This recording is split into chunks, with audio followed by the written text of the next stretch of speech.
we've got the YouTubes, the MySpaces, the Facebooks, Twitters. There's so much in this social marketing. Gotta love the names too, the Twitter and the. I mean, so I wanted to save this question because to me, I'm an old-fashioned realtor. Yeah. And this is all new fashion stuff. So, yeah. I mean, is this going to make us money, these things? I mean, tell us what your perspective is on all this social marketing exposure. Okay. Well, I'm on most of all those. I'm on Twitter and LinkedIn and YouTube and Plaxo and all of those stuff. And I'm on it because I'd feel really stupid if I wasn't. I don't know if they're ever going to work to the magnitude that everyone says they're going to or not, but I won't know unless I'm on them. And they're free. And it was easy, so why not? It's also linking up all my contact database management systems through there, and if I ever crash somewhere, I can pull them up, and they're on another site somewhere. So no foul, no harm. I mean, so that was their first reason. Also, I believe that these are a lot of sizzle and a lot of buzz and a lot of things happening, and probably half of them won't be here 6 months or a year from now. However, it is another way for you to connect with another human being. You and I were talking about this yesterday, actually last night at 11 o'clock at night or whenever we were talking.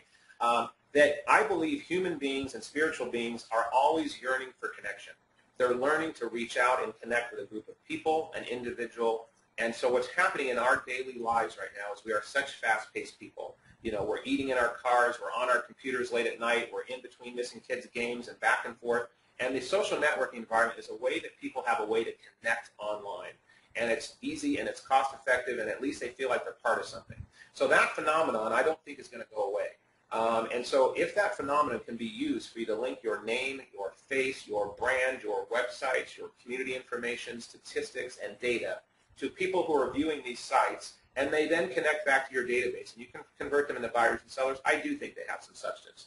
Well, while you answer that, I'm gonna put a quick poll out there. Last poll for y'all is who's doing this stuff right now? Blogs, Twitter, Facebook, YouTube, MySpace.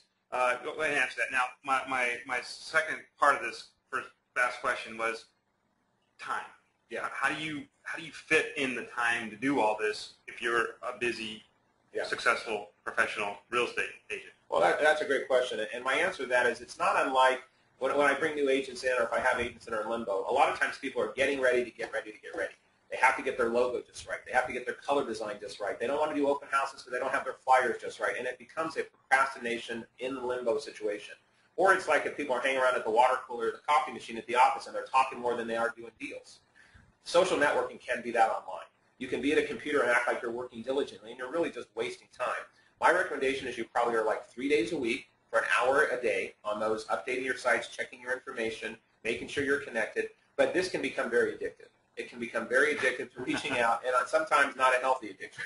So I think you have to regulate the time, and if you're just doing your ideal day that I mentioned should be in your business plan, you block out social networking and internet time on Tuesdays and Thursdays and Mondays from 2 to 3 o'clock. So you know what your time schedule is. Let's see how many of our audience are playing the social marketing game here.